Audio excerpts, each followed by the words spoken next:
पश्चिम रेल्वेवरील दादर भुसावळ विशेष रेल्वे गाडीला पालघर रेल्वे स्थानकावर आता अतिरिक्त थांबा देण्यात आला आहे। त्यामुळे पालघरमधील प्रवाशांना प्रवास करणं सोयीस्कर होणार आहे। या रेल्वे गाडीला पालघरसह बोरिवली, विरार, बोईसर, डहाणू रोड, वापी अशा आणखी काही स्टेशनवर थांबा असणार आहे।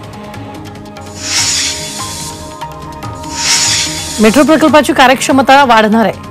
MMRDAचे महानगर आयुक्तांची UK सरकारच्या अखत्यारीत येणाऱ्या क्रॉस रेल सोबत आढावा बैठक पार पडली। या बैठकीत मुंबई मेट्रो प्रकल्पाच्या कार्यप्रणाली, देखभाल, सुरक्षा तसंच डिजिटल परिवर्तन यावर चर्चा झाली। CBSEची पुस्तकं 20% स्वस्त झाली आहेत। 9वी ते 12वी पर्यंतची सर्व पाठ्यपुस्तकं सध्याच्या किमतीपेक्षा 20% कमी किमतीत उपलब्ध होणार आहेत। तसंच ही पुस्तकं घरपोच मिळण्यासाठी ऑनलाईन सेवा देणाऱ्या कंपन्यांसोबत करार देखील करण्यात आला आहे। समाज कल्याण आयुक्तालयात 219 विविध पदांसाठी भरती प्रक्रिया राबवण्यात येते। राज्यातील 56 केंद्रांवर 4 मार्चपासून ऑनलाईन परीक्षा सुरू झाल्या आहेत, तर 19 मार्चपर्यंत या परीक्षा पार पडणार आहेत। मात्र या परीक्षेसाठी काही परीक्षा केंद्रांवर उमेदवार वेळेवर पोहोचत नसल्याचं दिसून आलंय। 11वी आणि 12वी विज्ञान शाखेत प्रवेश घेतलेल्या मागासवर्गीय विद्यार्थ्यांना जात वैधता प्रमाणपत्र मिळण्यासाठी विशेष मोहीम राबवण्यात येते। या मोहिमेत विद्यार्थ्यांची जात पडताळणी करणार असून याबाबत संख्यात्मक माहिती संकलित करण्यात येणार आहे। बदलापूर कर्जत रेल्वे मार्गावर 3ऱ्या आणि 4थ्या मार्गाच्या विस्तार प्रकल्पाला मंजुरी देण्यात आली। PM गतिशक्ती अंतर्गत नेटवर्क प्लॅनिंग गटाच्या बैठकीत ही मंजुरी देण्यात आली। मुख्यमंत्री देवेंद्र फडणवीस यांनी माहिती देत त्यासाठी पंतप्रधान नरेंद्र मोदी यांचे आभार मानले। मुंबईच्या अंधेरी पूर्व पश्चिमेला जोडणाऱ्या गोखले पुलाचं बांधकाम वेगानं सुरू आहे। हा पूल मे महिन्यात पूर्ण क्षमतेला खुला होणार आहे। त्यानुसार पूल विभागाकडून बांधकामाच्या कामाला वेग आलाय। गोखले पूल आणि बर्फीवाला पूल याची जोडणी अपेक्षित असलेल्या ठिकाणी अंतर निर्माण झाल्यानं गोंधळ निर्माण झाला। मुंबईतील वरळीमध्ये गेल्या 2 वर्षात 4000 कोटीच्या आलिशान घरांची खरेदी झाली, तर बांधकाम उद्योगाचा अभ्यास करणाऱ्या एका सर्वेक्षण कंपनीनं केलेल्या सर्वेक्षणाद्वारे ही माहिती पुढे आली। यामध्ये 400 कोटी रुपयांची बॉलिवूड कलाकारांकडून मालमत्ता खरेदी केली। प्रवाशाची अतिरिक्त गर्दी लक्षात घेता मुंबई रिवा दरम्यान विशेष रेल्वे गाड्यांच्या 4 फेऱ्या चालवण्यात येणार आहेत। 21 मार्च आणि 28 मार्चपर्यंत या विशेष फेऱ्या चालवण्याचा निर्णय रेल्वे प्रशासनाने घेतला। मुंबई महापालिकेच्या कर्मचाऱ्यांसाठी एक दिलासादायक बातमी समोर येते। मुंबई महापालिकेच्या कर्मचाऱ्यांना आता 12 लाखात घरं मिळणार आहे। 4700 घरांसाठी लॉटरी काढण्यात येणार असून उद्यापासून अर्ज भरता येणार आहेत। महापालिकेत तृतीय आणि चतुर्थ श्रेणी कर्मचाऱ्यांसाठी पालिका प्रशासनानं म्हाडाच्या धर्तीवर घर विकण्याचा निर्णय घेतला। मुंबईच्या माहुल परिसरात 225 चौरस फुटांची 4700 घरं बांधली असून त्याची किंमत 12,60,000 रुपये ठेवण्यात आली आहे। लॉटरीच्या माध्यमातून ही घरं विकली जाणार असून या घरांसाठी महापालिका कर्मचाऱ्यांना अर्ज करता येणार। मुंबईतील गिरण्यांचा इतिहास पर्यटकांना अनुभवता यावा यासाठी मुंबई महापालिकेकडून टेक्सटाईल म्युझियमची म्हणजेच कापड गिरणी संग्रहालयाची उभारणी केली जाते। येथील पार्किंग आणि अन्य कामांसाठी महापालिकेच्या हेरिटेज विभागानं निविदा जारी केली। ही कामं पूर्ण करण्यासाठी 8 महिने लागणार आहेत। त्यामुळे हे संग्रहालय प्रत्यक्षात सेवेत येण्यासाठी पुढील वर्ष उजाडणार असल्याचं स्पष्ट झालंय। गिरण्यांचं संग्रहालय, वाचनालय उभारताना सभागृह कला प्रदर्शन आदीसाठी अंतर्गत बदल करून पुरातन वस्तूंचं संवर्धन करण्याचा प्रस्ताव आहे। सरकारचं प्रतिनिधित्व करणाऱ्या विधी अधिकाऱ्यांमध्ये किमान 30% महिला असणं आवश्यक आहे, असं मत सर्वोच्च न्यायालयाच्या न्यायमूर्ती BV नागरत्न यांनी व्यक्त केलं। उच्च न्यायालयातील महिला न्यायमूर्तींची संख्या वाढवण्यावर भर देताना त्या दृष्टीनं सक्षम महिला वकिलांची नियुक्ती करण्याचं आवाहन नागरत्न यांनी यावेळी केलं।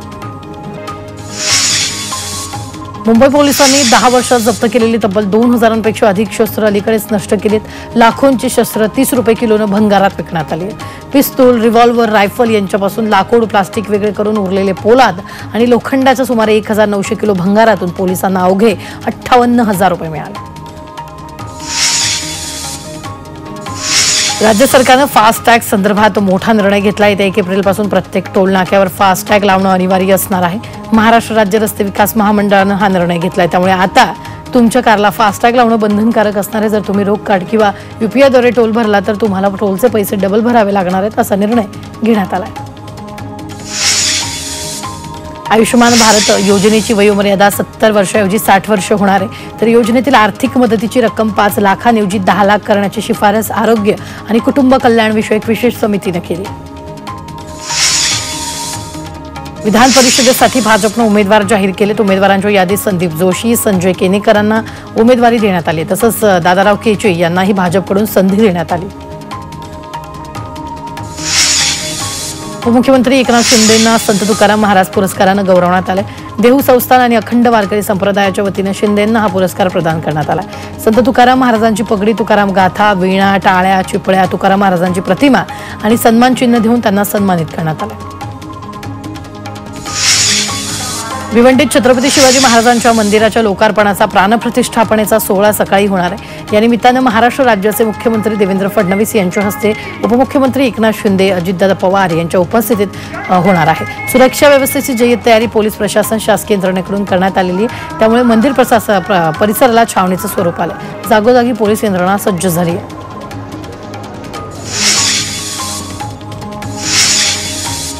डोंबिवली येथील उपमुख्यमंत्री एकनाथ शिंदे यांच्या हस्ते छत्रपती शिवाजी महाराजांच्या अश्वारूढ पुतळ्याचं अनावरण होणार आहे। उद्या संध्याकाळी हा अनावरण सोहळा पार पडेल। अनावरण सोहळ्याची तयारी अंतिम टप्प्यात असून आमदार राजेश मोरे यांनी तयारीचा आढावा घेतला। भिवंडीतील आगरी भवनचं लोकार्पण पार पडलं। वनमंत्री गणेश नाईक यांच्या हस्ते लोकार्पण करण्यात आलं। भवनामुळे आगरी समाजाच्या सामाजिक आणि सांस्कृतिक उपक्रमांना चालना मिळणार असून समाजाचा विकास होणार असल्याचं मत यावेळी नाईकांनी व्यक्त केलं।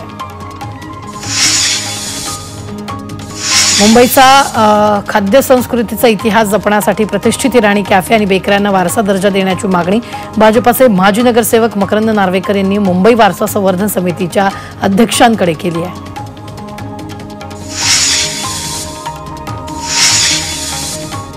उपमुख्यमंत्री अजित पवार यांनी मंत्री आदिती तटकरेंना वाढदिवसाच्या शुभेच्छा दिल्या। लाडक्या बहिणींच्या सशक्तीकरणासाठी सदैव तत्पर असणारी महाराष्ट्राची लाडकी लेक आदिती तटकरे हिला वाढदिवसाच्या मनपूर्वक हार्दिक शुभेच्छा असं यावेळी अजित पवारांनी पोस्टमध्ये म्हटलंय। राज्यातील धरणांमध्ये अर्धाच पाणीसाठा शिल्लक आहे। त्यामुळे महाराष्ट्रावर पाणी टंचाईचं सावट निर्माण झालंय। यावरून खासदार सुप्रिया सुळेंनी सरकारवर निशाणा साधला। पाणी मॅनेजमेंट ही सरकारची जबाबदारी असून यात काही कमी जास्त होत असेल तर हे सरकारचं अपयश आहे असं सुळे म्हणाले। महाराष्ट्रातील उद्योगावरून हर्षवर्धन सपकाळ यांनी सरकारवर निशाणा साधलाय। महाराष्ट्रातील उद्योग गुजरातकडे वळवले जात असल्याची टीका त्यांनी केली आहे। मुंबई गुजरातमध्ये गेली नाही त्याचं शल्य दिल्लीतल्या 2 नेत्यांना असल्याचंही ते म्हणाले। शेतकरी नेते रविकांत तुपकर यांना नोटीस बजावण्यात आली। शेतकऱ्यांच्या विविध मागण्यांसाठी तुपकर 19 मार्चला मुंबईत आंदोलन करतील। मात्र कायदा आणि सुव्यवस्थेच्या पार्श्वभूमीवर त्यांना नोटीस बजावली। दरम्यान कितीही दबाव आणला तरी आंदोलन करणारच अशी भूमिका तुपकरांनी घेतली। लाडकी बहीण योजनेवरून अंबादास दानवेंनी सरकारला टोला लगावला। निवडणुकीचा जुमला म्हणून ही योजना होती। शिंदेंनी 1,500चे 2100 करण्याचं फक्त आश्वासन दिलं असल्याचं त्यांनी म्हटलंय। तसंच आदिवासी विभाग आणि सामाजिक न्यायाचा निधी वळवला असून याच लाडक्या भावाला भाजपनं बसवून टाकलं असल्याचं ते म्हणाले। सरकारी तिजोरीवर लाडक्या बहिणीचा ताण पडत असल्याची जाहीर कबुली क्रीडा मंत्री दत्तात्रय भरणे यांनी दिली। त्यामुळे राज्य सरकारला लाडकी बहीण नकोशी झाली आहे का असा सवाल आता विचारला जातोय। मंत्री दत्तात्रय भरणे यांच्या या विधानानं नव्या वादाला तोंड फुटण्याची शक्यता आहे। बुद्धगयामध्ये महाबोधी महाविहार मुक्ती आंदोलनाला पाठिंबा देण्यासाठी नवी मुंबई शांतता रॅलीचं आयोजन करण्यात आलं। या रॅलीत बौद्ध उपासक उपासिकांनी मोठ्या संख्येनं उपस्थिती लावली।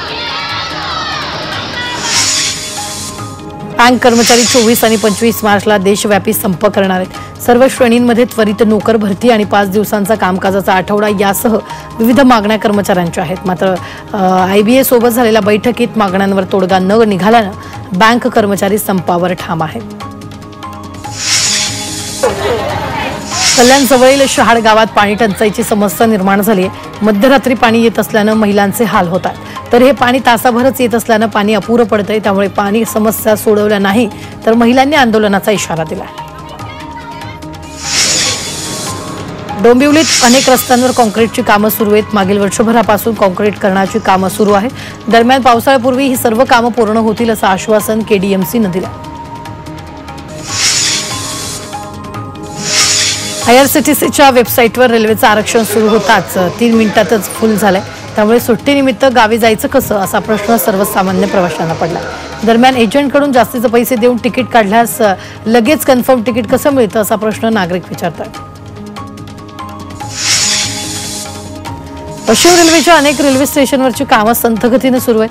त्यामुळे ऐन उन्हाळ्यात प्लॅटफॉर्मवरचं छत गायब असल्यानं प्रवाशांचे हाल होत आहेत। त्यामुळे ट्रेन पकडताना प्रवाशांना अतिशय अरुंद जागेतून धावपळ करावी लागते। सुरक्षेचा निकषच धाब्यावर बसवण्यात आल्याचं चित्र आहे।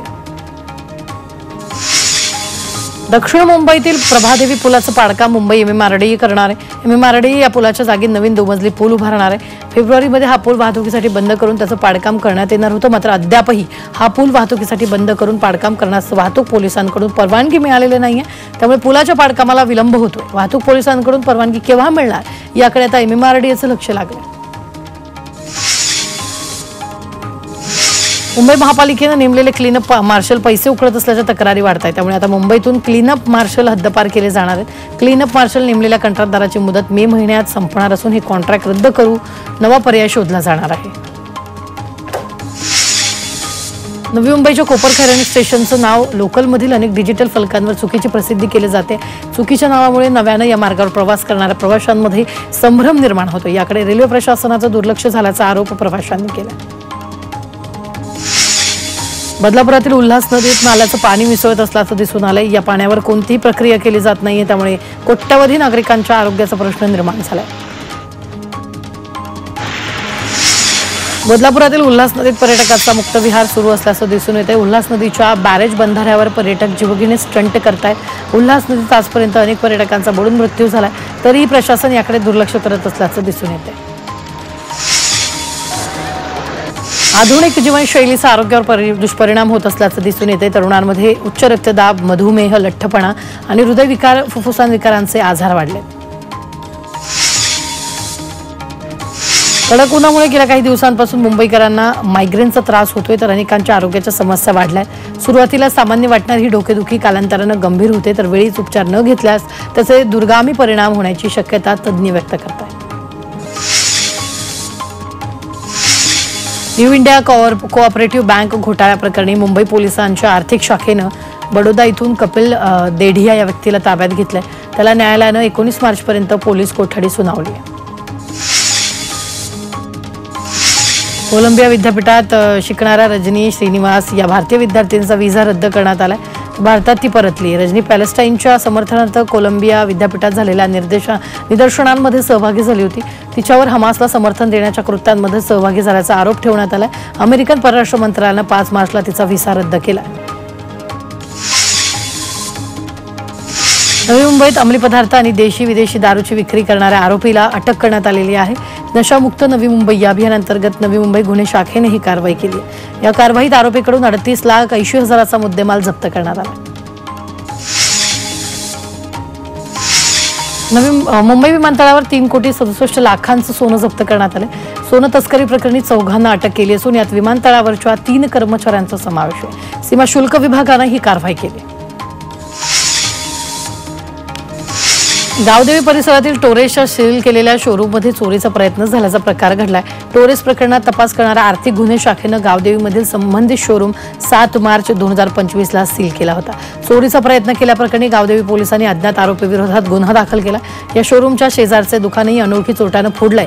या प्रकरणी पोलीस सीसीटीव्हीच्या मदतीनं तपास करतायत। कल्याणमध्ये गांजाची तस्करी करणाऱ्याला अटक केली आहे। आरोपी बीडमधून 12 किलो गांजा घेऊन कल्याणला आला असल्याची गोपनीय माहिती पोलिसांना मिळाली होती। त्यानुसार सापळा रचून पोलिसांनी आरोपीला अटक करत गांजा जप्त केला। मुंबईत होळी आणि धुलीवंदनला वाहतुकीच्या नियमांचं उल्लंघन करणाऱ्या विरोधात आता कारवाई करण्यात आली। कारवाईत 1,79,00,000 रुपयांचा दंड वसूल करण्यात आला। या मोहिमेची तीव्रता यापुढेही कायम ठेवण्यात येणार असल्याचं वाहतूक पोलिसांनी सांगितलं।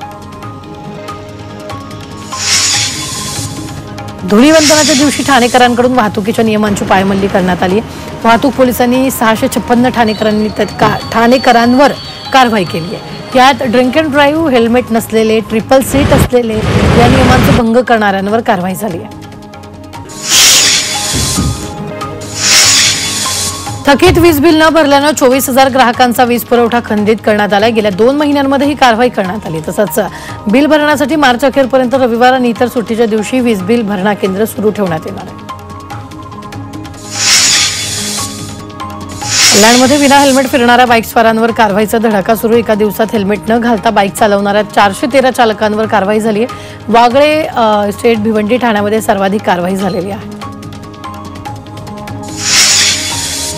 डोंबिवलीसह कोकणातील अनेक गुंतवणूकदारांची फसवणूक करण्यात आली। शेअर बाजारात 20% परताव्याचा आमिष दाखवून 19 लाखांचा गंडा घालण्यात आला। चिपळूणमधील व्यावसायिक श्रेयस सुर्वे आणि त्याच्या साथीदारांना गंडा घातल्याची माहिती आहे। उल्हासनगरमध्ये होळीच्या दिवशी एका तरुणावर जीवघेणा हल्ला करण्यात आला। रस्त्यावर होळी खेळणाऱ्या तरुणांसोबत किरकोळ वाद झाला आणि दारूच्या नशेत असलेल्या 4 ते 5 जणांनी या तरुणावर लाकडी, बांबू आणि दगडानं हल्ला केला। हल्ल्यात तरुण गंभीर जखमी झाला असून त्याच्यावर उपचार सुरू आहेत।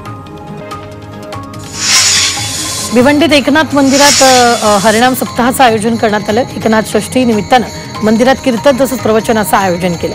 तर आज संत तुकाराम महाराजांच्या बीज सोहळ्यानिमित्त मोठ्या प्रमाणात भाविक उपस्थित होते। छावा चित्रपटानं बॉक्स ऑफिसवर चांगली कमाई केली। 29 दिवसात छावानं तब्बल 546 कोटींची कमाई केली। शाहरुखच्या पठाणला मागे टाकत छावा सर्वाधिक कमाईचा चित्रपट बनलाय।